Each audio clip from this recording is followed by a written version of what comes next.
Hey guys, and welcome back to Franchise Nation. I'm your host, Moonlightswami, and today I am bringing you guys the league recap through the first 3 weeks of the season. We played 3 games. We sit at 2-1, coming off of a loss to the Panthers, but things are getting a little bit dark for us as we did just lose Delvin Breaux and Cameron Jordan for at least about 2 months. That's a huge loss for us, and hopefully we can get them back and better than ever, but we need to compensate for their loss. So I'll show you how we're going to do that in this video, but let's take a look around the rest of the league as well and see how everybody's doing.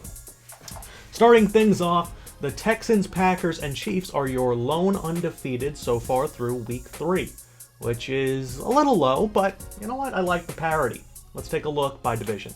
The NFC West, the Rams and the Cardinals lead the way with the Seahawks at 1-2 despite having a positive point differential, and then the 49ers at 0-3. They just can't seem to get anything going. They did sign Vernon Adams to a 4-year, $62 million extension though, which is pretty cool. So the Cardinals have a positive differential and the Rams do not, but 58 points total, that's not bad defense. In the NFC East, the Eagles lead the way with a huge point differential in their favor. The Cowboys, Giants, and Redskins all minus 20 at least in terms of points, all at 1-2.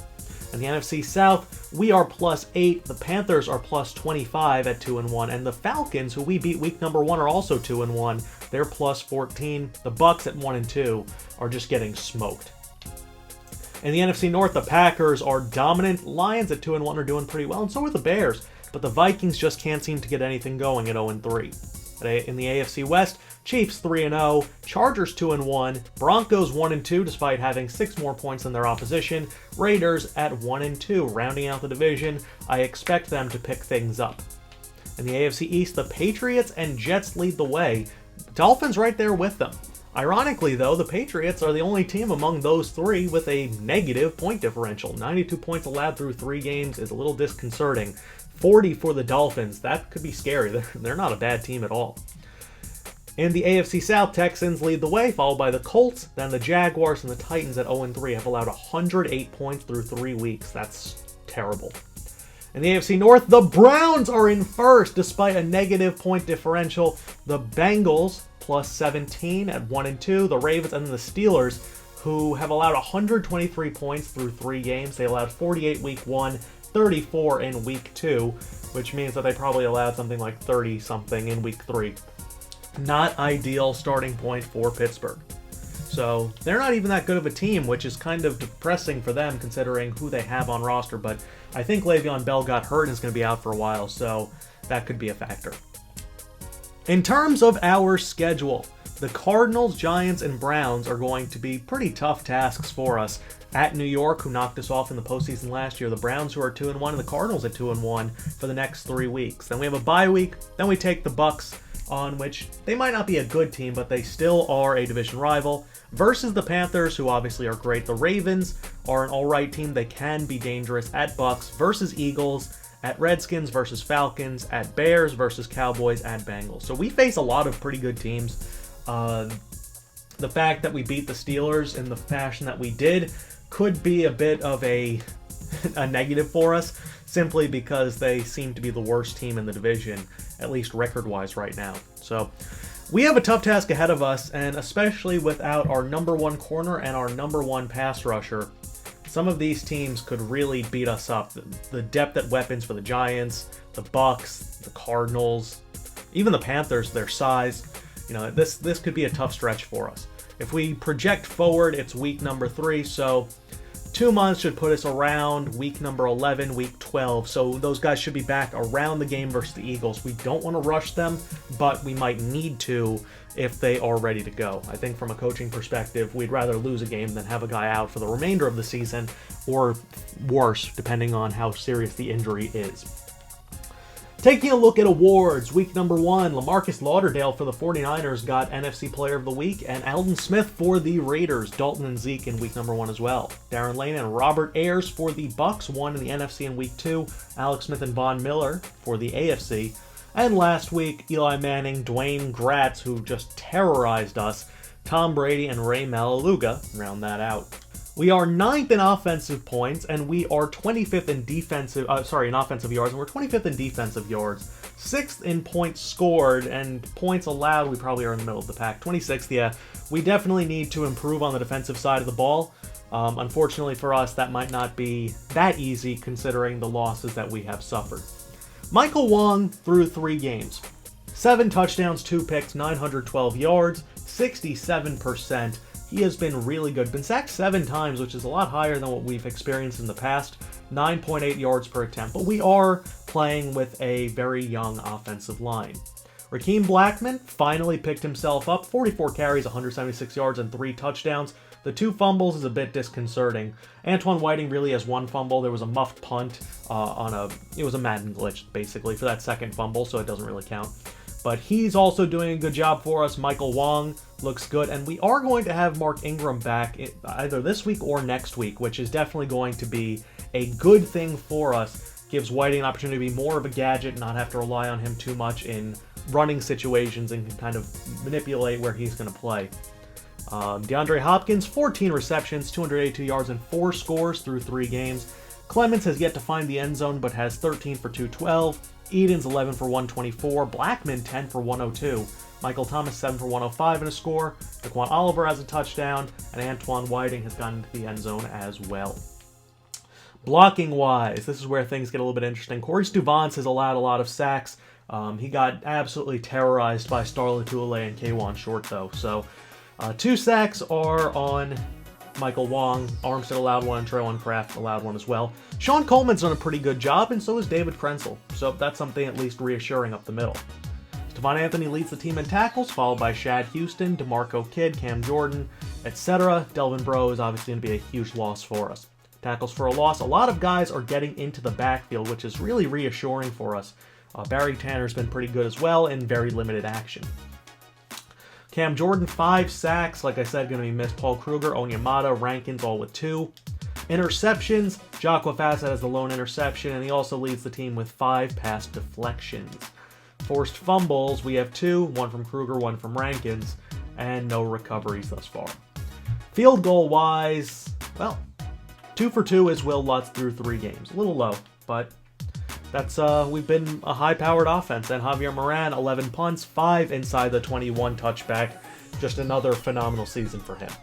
Kick return, Whiting has a kick return touchdown, and punt return, he's been very good as well. Comparing to the rest of the league, Wong is top 5 in passing yards. Tom Brady leads the way there. Passing touchdowns, it is Tom Brady, and I guess Vernon Adams is having a tough time. He must be injured or something. Tom Brady, 10 touchdowns, 4 interceptions thus far. Dalton, then Wong, right up there. Interception leader is Teddy Bridgewater, followed by Paxton Lynch, Jameis Winston, Darren Lane, and Marcus Mariota. Completion percentage for anybody with any real pass attempts, it's Andy Dalton at 71%. And yards per game goes to Tom Brady at 347. Most sacked quarterback is Marcus Mariota, Stafford at 16. Rushing-wise, yards goes to Giovanni Bernard, who has been excellent to start this season off. Duke Johnson's also been really good. That run game has been dynamic for them. Lamar Miller doing well, AP, Freeman, Martin, Zeke, etc. Touchdowns, that goes to Duke Johnson with 5, then Gio, then Spencer Ware. In terms of fumbles, few guys with 2. Broken tackles, Gio Bernard leads the way, tied with Todd Gurley. Yards after contact, that's going to be Le'Veon Bell, then Duke. And then Tyrod Taylor has 71 yards after contact. He had a 75-yard run, so he probably broke that and then went the distance. In terms of receptions, A.J. Green leads the way with 26, then Trey Forte in his sophomore season, Jeremy Maclin, John Brown, Fedorowicz, Dwayne Harris. Yards, it goes to A.J. Green, then Maclin, then Hopkins. And touchdowns is led by Maclin, Hopkins, and Seth Roberts. Sacks allowed, 10 for Kevin Pamphile through 3 games. Taylor Decker is also allowed 10. Eric Fisher, Josh Wells. Yikes. Defensively, tackle leader is DeAndre Levy. Tackles for a loss goes to Chris Baker, Cam Hayward, etc. Sacks, Khalil Mack, Robert Ayers, Quinn, Cameron Wake, then Cameron Jordan. Interceptions, 3 for Dwayne Gratz, 2 for CJ Ball, etc. Kicking, most field goals made, McManus, Carpenter, Caleb Sturgis is 5 for 5. Greg Zerline's 5 for 5 as well. Kick return versus punt return. Kick return. T.Y. Hilton already has 2 kick return touchdowns. That's pretty impressive, actually. And punt return. Does anybody have a punt return touchdown yet? Yes, Randall Cobb, Odell Beckham, and Judah McClain.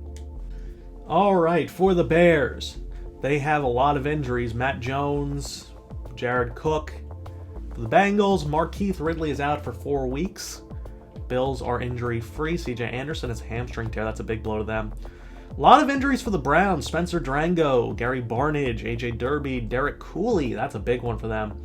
And Paul Solai. Yet they still lead the division, so that's pretty impressive. The Buccaneers, Quan Alexander, Kendall Wright, and Peyton Barber. For the Cardinals, it's Carson Palmer, as we said. Quentin Spain with a PCL tear. That's bad. Joe Summers, Bakari Rambo, Damian Stafford, and Malik Bowie for the Colts. Randy Gregory, and Charles Tapper for the Cowboys. Devontae Parker and Javorkius Lane for the Dolphins. Michael Kendricks and Jaden Fluker for the Eagles. James White for the Falcons. Mike Davis, Vernon Adams, that's why. Knee cartilage tear, that's rough. And Tyler Shade for the 49ers. Owa Adigizua and Sterling Shepard for the Giants. Brandon Allen, Quentin Schooley, Jordan Jenkins, Taron Jones, Chris Hairston, Albert Wilson, Dwayne Washington for the Lions, Eddie Lacy, Brian Bulaga, and Nick Perry for the Packers. Bené Ben-Wickery and Tevin Coleman, who's going to be out for 4 weeks after suffering that dislocated elbow against us. Julian Edelman out for 2 weeks. Latavius Murray and Sylvester Williams. Aaron Donald out 7 weeks and Barkevius Mingo out 1. Joe Flacco and Sam Bradford both out for the Ravens. That could be why they are suffering right now. Jordan Reed, Will Compton, Ryan Kerrigan, Kirk Cousins, and Chris Sims. That's a lot of injuries for the Redskins. For the Seahawks, Michael Bennett, Keyshawn Parry, Aaron Colvin, and Austin Davis. For the Steelers, Le'Veon Bell, abdominal tear out 2 weeks. Antonio Brown out 2 weeks with broken ribs that he suffered against us as well. Malcolm Mitchell out 4, and Trayvon Blanton out 2 more. Texans without Osweiler, Brennan Scarlett, Dwayne Brown, or Kobe Fleener. Titans missing Taji Sharp, Ruben Randall, and Daquan Jones. And the Vikings without Daniil Hunter, Andre Smith, or Alex Boone. So that will pretty much wrap things up. I hope you guys enjoyed. I am Moonlightswami, and we will have the game against the Arizona Cardinals coming to you guys on Wednesday. Peace out, Franchise Nation.